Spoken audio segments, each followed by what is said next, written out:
Bagaimana jika hidup bukan sekadar berjalan ke depan, tapi tentang menghancurkan diri sendiri, lalu membangun ulang dari nol, membangun sesuatu hingga puncak, lalu meninggalkannya.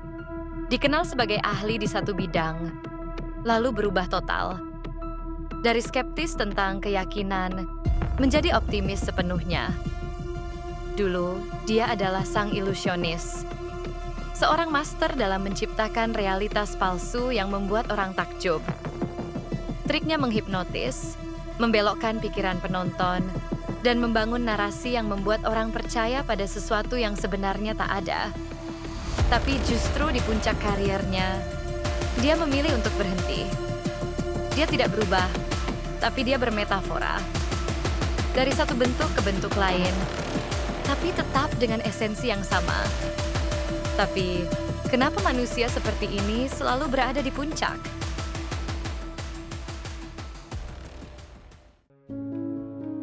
Deddy Corbuzier lahir dengan nama Deodatus Andreas Deddy Cahyadi Sunjoyo pada 28 Desember 1976. Dia adalah sosok yang telah mengalami berbagai transformasi dalam hidupnya. Sebelum dikenal sebagai seorang YouTuber dan figur publik yang sering membahas isu-isu mendalam, dia lebih dulu melejit sebagai seorang pesulap. Namun, perjalanannya di dunia sulap tidak terjadi begitu saja. Semuanya berawal dari ketertarikannya yang mendalam sejak kecil. Dia mulai menyelami dunia sulap sejak usia 8 tahun, terinspirasi oleh pesulap-pesulap dunia. Ia tidak hanya sekadar menonton, tetapi benar-benar mempelajari teknik-teknik sulap dengan membeli buku dan alat-alat sulap sendiri. Bakatnya semakin terlihat ketika di usia 12 tahun, ia telah memenangkan berbagai kompetisi sulap, menandakan keahliannya yang luar biasa. Namun, dia tidak ingin menjadi pesulap biasa. Ia memperkenalkan konsep mentalism di Indonesia, sebuah cabang sulap yang lebih menitik beratkan pada manipulasi pikiran dan psikologi. Dengan konsep ini, ia bukan hanya menghibur, tetapi juga memukau dan membuat penonton berpikir. Gaya sulapnya yang unik dan penuh karakter membuatnya semakin dikenal luas. Namanya semakin besar setelah membawa sulap ke panggung utama hiburan Indonesia. Tak hanya sukses di tingkat nasional, dia juga mendapatkan pengakuan internasional. Pada tahun 2010, ia dianugerahi The Merlin Award oleh International Magician Society. Penghargaan yang sebelumnya diberikan kepada pesulap-pesulap ternama dunia seperti David Copperfield dan Chris Angel. Namun di puncak karirnya sebagai pesulap, dia mengambil keputusan mengejutkan. Pada tahun 2015, ia mengumumkan pensiun dari dunia sulap. Banyak yang bertanya-tanya, mengapa seseorang yang begitu sukses di bidangnya justru memilih untuk berhenti? Inilah titik balik besar dalam hidupnya.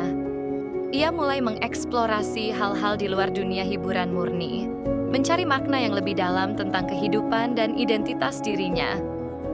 Dari seorang mentalis, ia bertransformasi menjadi seorang figur publik yang banyak membahas kehidupan, pemikiran kritis, dan perjalanan spiritual. Lalu, apa yang sebenarnya mendorong perubahan besar ini? Dia pernah menyatakan bahwa dunia sulap, meskipun mengagumkan, adalah dunia yang penuh dengan ilusi. Ia mulai bertanya pada dirinya sendiri, apa yang sebenarnya saya cari dalam hidup? Kejayaan sebagai pesulap tidak lagi cukup memuaskan batinnya.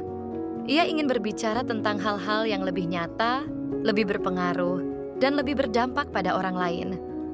Setelah memutuskan pensiun dari dunia sulap pada 2015, dia mulai mengeksplorasi berbagai bidang baru. Salah satu langkahnya adalah memperdalam karir sebagai pembawa acara dan content creator. Awalnya, ia masih membawakan konten dengan gaya talk show yang serius.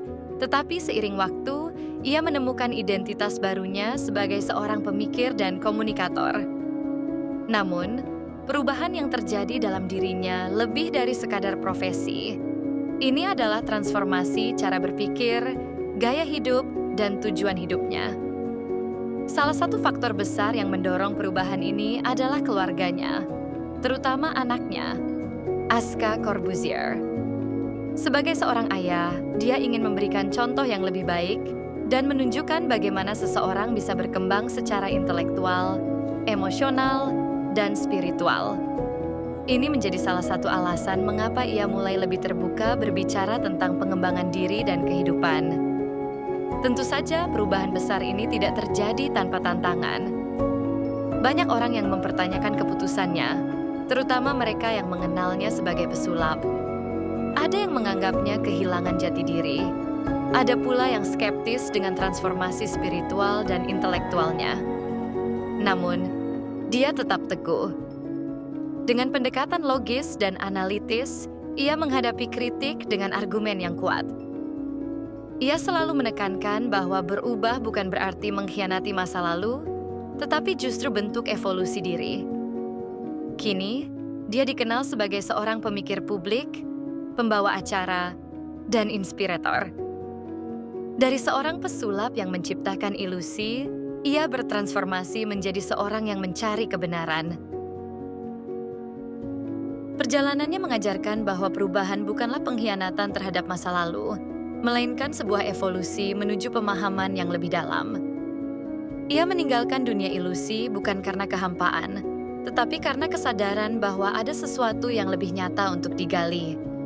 Dalam setiap fase kehidupan, manusia dihadapkan pada pilihan, bertahan dalam kenyamanan yang sudah dikenalnya atau melangkah ke ketidakpastian demi pertumbuhan.